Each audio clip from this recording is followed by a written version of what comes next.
Okay, so today I want to talk about Vampire Academy, why I love it and everyone should too. These books are great. There are 6 in the series and they are by Richelle Mead. They just got made into a movie adaptation, which everyone should also go see because it's really cute and it's fun and I want a second one. They need to make a sequel. Weinstein Company needs to get off their butts and realize what a cash cow they're about to have on their hands if they market it correctly. So, Vampire Academy by Richelle Mead follows these 2 young ladies, Rose Hathaway and Lissa Dragomir. They are best friends slash Dampier and Moroi guardians slash best friends. Yeah. So in the Vampire Academy world, it follows a lot of Romanian lore about vampires. So there are 3 types of vampires in these books. There are the Dampiers, the Moroi, and the Strigoi. Strigoi are what we as people know vampires to be. They can't walk in the sun, they are very pale, they have red eyes, they kill when they eat, they're super strong, they don't sleep, all of that. And you can only become a Strigoi 2 ways in these books, and that is by choice or by force. The Moroi, who are our next class of vampires, they are the magical vampire. They do feed off of blood, that is their main sustenance, but they do also eat food and drink water and whatever have you, whatever they want, Mountain Dew, whatever. They have magical powers. There are 5 different kinds of magic, and every single Moroi, they specialize in one area. So there are air, water, fire, earth, and spirit. And spirit is kind of still unknown. They dive into it in these books with Lissa and Rose. So they can walk in the sun. It weakens them. It doesn't hurt them. They are born, they grow up, and they die. They are not immortal. They are just like us. They're just very statuesque and perfect, I guess. Basically all fashion models are Moroi in these books, which is kind of cool, but weird that that's exactly how they are explained, so you picture them that way. So they're very thin, tall, regal. And then there are the Dampier, which are half human, half vampire, or half human, half Moroi. And they are the guardians of the Moroi, and they protect the Moroi from the Strigoi. So they have all of the reflexes and hearing and sight of the Moroi, but they are human. So they can walk in the sun freely. They prefer to sleep at night, although they cannot because they protect the Moroi. They're just basically superhumans. That's the best way to describe them. So, and Dampiers cannot mate with anyone that is not a Moroi. They can only have babies together. So there's not very many women guardians for the Moroi because they are basically baby factories and pumping out these guardians for the Moroi. And the Strigoi, to become a Strigoi, it's either by choice or by force, and it happens by choice when the Moroi drain either a Moroi or a Dampier or a human while feeding off of them, or it can be by force by the Strigoi basically, oh God, I can't even think of what it's called, draining you. By Strigoi draining you and then giving you their blood. So that is how you become a Strigoi. And these books follow Rosemary and Vasilissa, or Lissa, and they are best friends. And Lissa is a spirit user, but they don't really know what it is in the beginning. And Rosemary is her guardian, and she's also shadow kissed, so she has a special bond with Lissa where she can sense what she's feeling and when she's in danger and all of that. So these 6 books follow their journey, their friendship, what they are willing to do for each other, their bond, basically. So although there are romances that happen with Rose and Dimitri, my favorite OTP, and Lissa and Christian, the main story, main focus is always on Lissa and Rose. So even when they aren't together, they do have that bond. So constantly Rose is checking in on Lissa and all of that.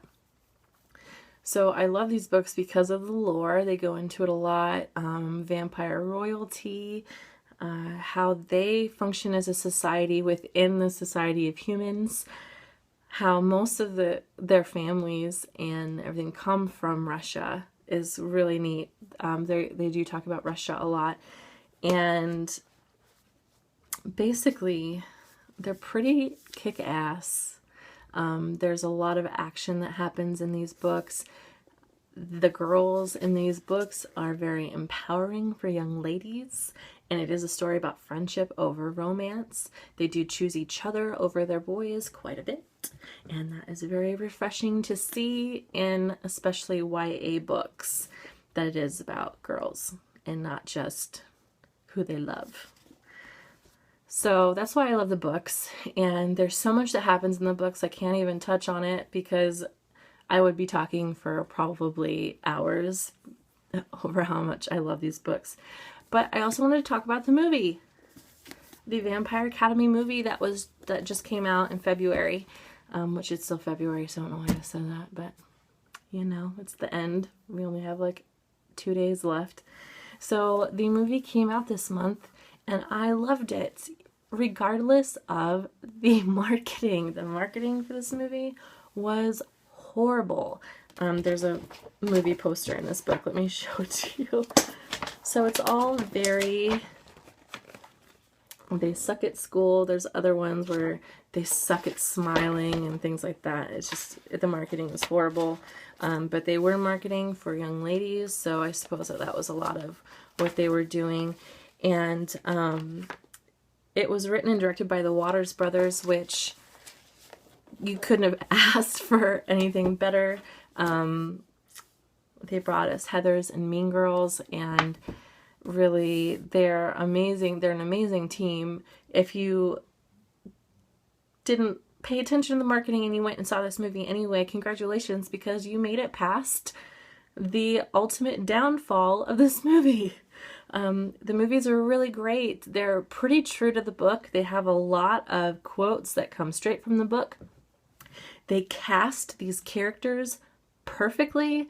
I know that especially when it comes to YA adaptions, there's always a big uproar about casting, and because everyone that reads books, they always have a picture in their head of who they would want to play these parts, and so they get really devastated when these characters that they love, they don't get the image that they want. But I think that they did a very great job. Dimitri especially is perfect. So is Rose. Lucy, they could have probably have styled her a little bit better for Lissa, but for the most part, she is Lissa. Everyone. Natalie was perfect. The only person I didn't really like was Mia. But you can't love them all, I guess. But they did a really great job. They did have to add some things to explain a lot of the lore, because in the first book, you don't really meet a Strigoi until the very end with Natalie when she turns. So, I mean, you don't really see that. So they had to add that element into the movie so that people that aren't readers of the books can see, you know, the difference between a Moroi and a Strigoi. Because until you actually dive into this world in these books, you don't really get a sense of what it's like. And I do think they sped up the explanation a little bit, so it could have been confusing to a lot of people that aren't readers of the books.